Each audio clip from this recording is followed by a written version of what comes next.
Bismillahirrahmanirrahim. La première pathologie qu'on va traiter dans la néonatale, c'est la détresse respiratoire du nouveau-né. Si vous vous souvenez du cours précédent, on avait traité l'adaptation à la vie extra-utérine. C'était le système pulmonaire ou bien c'était l'adaptation pulmonaire qui a été la première dans les mécanismes physiologiques d'adaptation à la vie extra-utérine. Maintenant, on va passer de la physiologie à la pathologie dans ce cours. C'est le cours de docteur Sarraji. Toujours, vous allez retrouver tous ces supports dans la description. C'est le moment d'abonner et de maximiser vos partages pour recevoir ces vidéos durant toute l'année. Et on commencera notre démarche dans la néonatale. Donc, on va commencer premièrement par une introduction. Les détresses respiratoires néonatales, ils correspondent à toutes les difficultés respiratoires qui peuvent survenir à la naissance ou dans les heures, voire les jours qui suivent la naissance. Donc, c'est une mauvaise adaptation respiratoire pulmonaire. Vous allez noter des similitudes.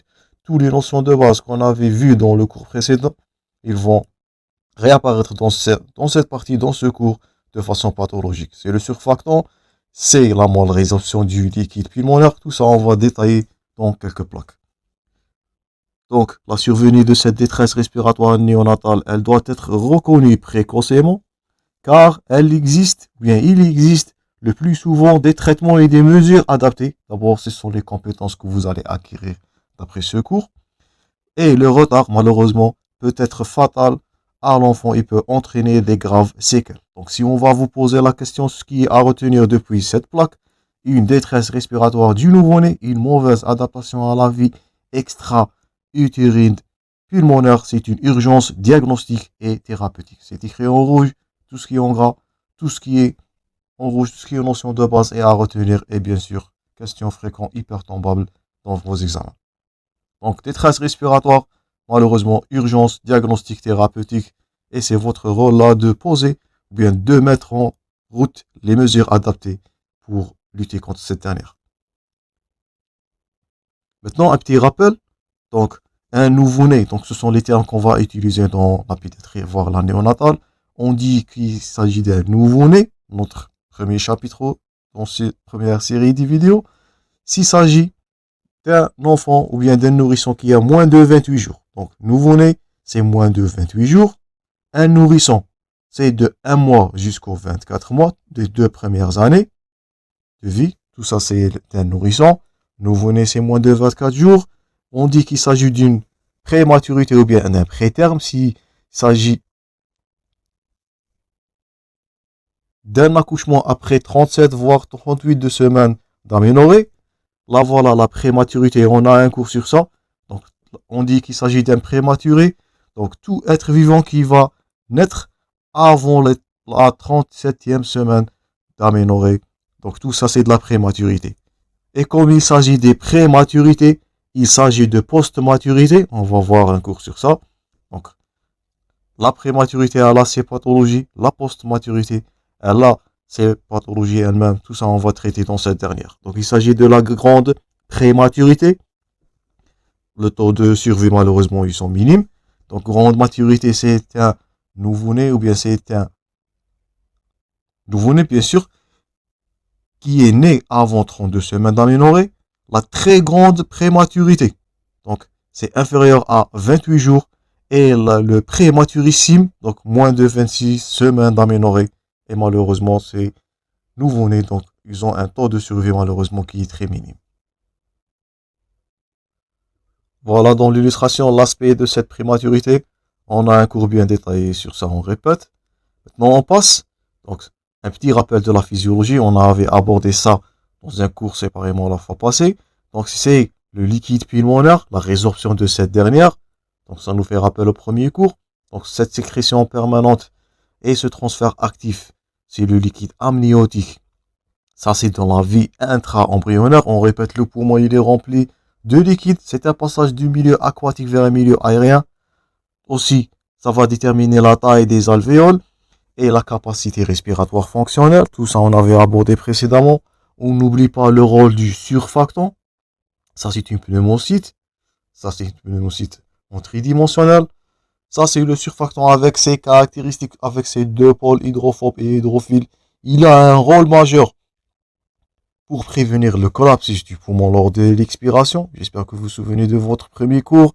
Après ça, on va noter la présence des mouvements respiratoires Et voilà les stades des développements pulmonaires. Tout ça, c'est de la physiologie. Toute interruption de ces mécanismes physiologiques, c'est de la pathologie et on va les traiter. Il s'agit de deux causes, des causes dites pulmonaires de cette détresse respiratoire et des causes dites extra-pulmonaires qu'on va les détailler au cours de ces parties. Les deux mécanismes de détresse respiratoire, donc il s'agit soit une altération de la compliance pulmonaire, voire une altération de la diffusion pulmonaire. Les deux, donc soit une compliance, ce sont les pathologies du surfactant par exemple, un collapsus, voire une altération de la diffusion, c'est les pathologies cardiaques et on va voir prochainement, le prochain cours, la cardiopathie cyanogène. Soit d'origine cardiaque, plutôt soit d'origine pulmonaire, soit d'origine extra-pulmonaire. Ces deux mécanismes, ils vont aboutir à la diminution de la saturation en O2, la pression en O2, l'augmentation ou bien l'hypercapnie, augmentation de la pression CO2, stimulation du centre respiratoire, augmentation de travail respiratoire et ce que vous allez avoir enfin, c'est une détresse respiratoire. Donc, mécanisme pulmonaire, extra-pulmonaire, si on vous pose la question sur le plan physiopathologique, vous allez répondre diminution, hypoxie, donc diminution de la pression O2, hypoxie, diminution ou hyposaturation, diminution de la saturation, une hypercapnie, voire augmentation de la pression CO2, stimulation des réflexes respiratoires, augmentation de travail pour lutter contre cette hypoxie, donc c'est l'hypoxie et surtout l'hypercapnie, elle est plus dangereuse plus qu'une hypoxie. J'espère que vous vous souvenez de votre physiopathologie, donc une hypoxie, elle est maligne, mais une hypercapnie peut être fatale. Et dernièrement, ça c'est le mécanisme de la détresse respiratoire. Maintenant, on va passer à la clinique, le diagnostic positif. Donc, comment allez-vous poser le diagnostic d'une détresse respiratoire? Là, voilà, un nouveau-né, on passe toujours de la physiologie vers la pathologie, un nouveau-né normal, il a une fréquence respiratoire de 40 à 50 contractions par minute, bien contractures par minute, une respiration abdominale, c'est le rôle du balancement thoraco-abdominal, vous allez voir ça dans le score de Silverman, dans la plaque prochaine. La respiration, elle est, notez cette phrase-là, un nouveau-né, il a une respiration qui est nasale exclusive. On avait parlé de ça dans le cours précédent. Un nouveau-né, il n'a pas encore le réflexe d'avoir respiré ou bien inspiré de la cavité buccale. Sa respiration, elle est totalement nasale, toute obstruction. D'abord, c'est un point que vous devez faire dans votre examen du nouveau-né. On a un cours sur ça aussi. Parmi votre conduite, dans votre examen du nouveau-né, c'est vérification de la perméabilité des couanes et des voies aériennes. On va voir ça. Donc, c'est une respiration nasale exclusive. Toute interruption de ce conduit, voire les couanes, les narines, ça va donner une détresse respiratoire. Sauf un seul cas pendant les cris où le nouveau-né il va avoir, ou bien il peut respirer de la cavité buccale. Donc c'est le nouveau-né. Il a sa capacité, mais il n'a pas encore développé le réflexe d'avoir cette dernière. Donc on dit que notre nouveau-né il a une polypnie s'il s'agit d'une fréquence respiratoire supérieure à 60 contractures par minute. Tout ça, vous allez pratiquer dans votre terrain de stage. On dit qu'il s'agit d'une bradypnie, une fréquence respiratoire inférieure à 20 contractures. On dit qu'il s'agit d'une pause, et c'est parmi les critères de gravité et les critères de détresse. S'il s'agit d'un arrêt respiratoire, mais qui est inférieur à 20 secondes. Ça, c'est le premier cas. Et on dit qu'il s'agit d'une apnée, donc pause respiratoire allongée, qui est supérieure à 20 secondes. Pour l'hypnée supérieure à 60, bradypnée inférieure à 20, pause. C'est une pause comme le nom indique inférieure à 20 secondes, apnée supérieure à 20 secondes. Et on répète, le temps normal c'est à retenir la fréquence respiratoire normale. Il faut d'abord connaître la physiologie pour mieux connaître la pathologie. Elle est située entre 40 et 50 contractures par minute. Toujours on insiste sur la notion de base car ils peuvent être posés dans vos thèmes d'examen.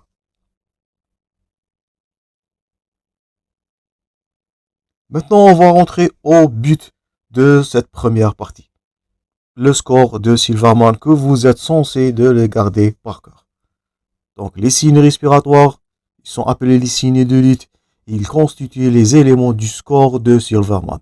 Donc, la fois passée, j'espère que vous avez noté bien le score d'Apgar. Donc, c'est primordial.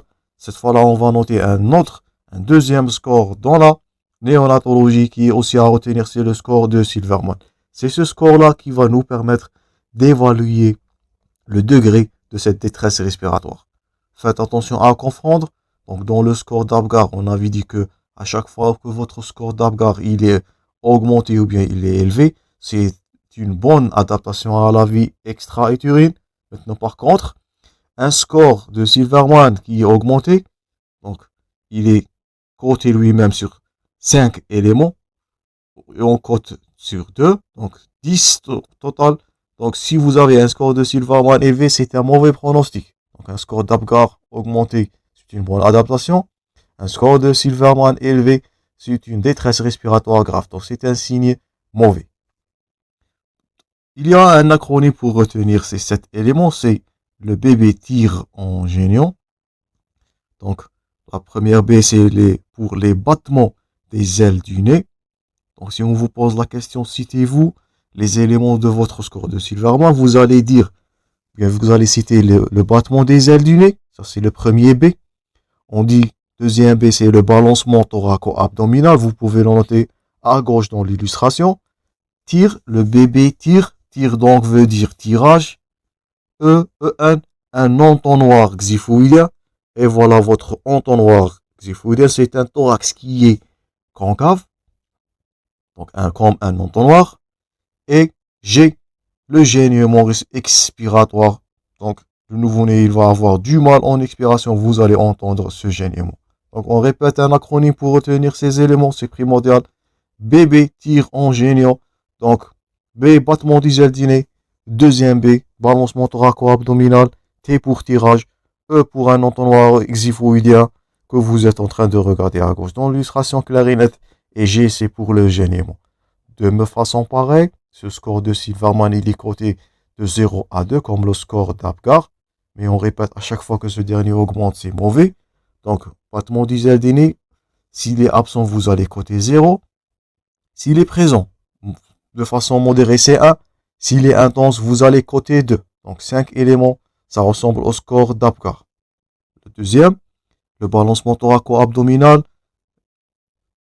Donc, si c'est un syndrome, s'il est synchrone plutôt, c'est 0, un balancement thoraco-abdominal synchrone. S'il s'agit d'une respiration abdominale, vous allez coter 1. S'il s'agit d'une respiration paradoxale que vous avez vue précédemment dans votre sémiologie, donc normalement, à l'inspiration, il faut avoir une protrusion abdominale. Donc, distension, si vous pouvez utiliser le terme. Et en expiration, on va noter un aplatissement abdominal. Une respiration paradoxale. Donc, ce sont des mouvements qui sont asynchrones. Donc, normalement, on répète, à l'inspiration, il s'agit d'une protrusion abdominale. Et à l'expiration, c'est une contracture abdominale. Si vous avez ces mouvements asynchronisés, vous allez dire c'est une respiration paradoxale. Et vous allez coter 2 sur le plan, ou bien sur le score de Silverman. Troisièmement, le tirage. Donc, s'il est absent, c'est 0. S'il est situé en intercostal, c'est 1. Si vous avez un tirage intercostal sus et sous-sternal, donc vous allez coter 2. Quatrième signe, l'entonnoir xiphoïdien, s'il est absent, vous allez coter 0. S'il est modéré, vous allez coter 1. Mais s'il est énorme, que vous êtes en train de voir dans cette illustration, donc le cas de ce nouveau-né, vous allez coter 2 sur l'entonnoir xiphoïdien. Vous pouvez noter le battement des ailes du nez. Tout ça, c'est à pratiquer. Donc, vous allez coter aussi 2. Le balancement thoraco-abdominal, donc c'est un nouveau-né, vous allez dire, qui est en détresse respiratoire majeure, malheureusement. Dernièrement, le gênement, vous allez l'entendre. S'il est absent, c'est 0. S'il est perçu par un stéthoscope, c'est 1. Et s'il est audible, ça témoigne d'une souffrance respiratoire. Donc, c'est une détresse respiratoire grave. Un score de Silverman supérieur à 7, c'est une détresse respiratoire sévère et c'est du mauvais pronostic. C'est mauvais. On répète, score d'Apgar augmenté, c'est du bon pronostic, c'est physiologique.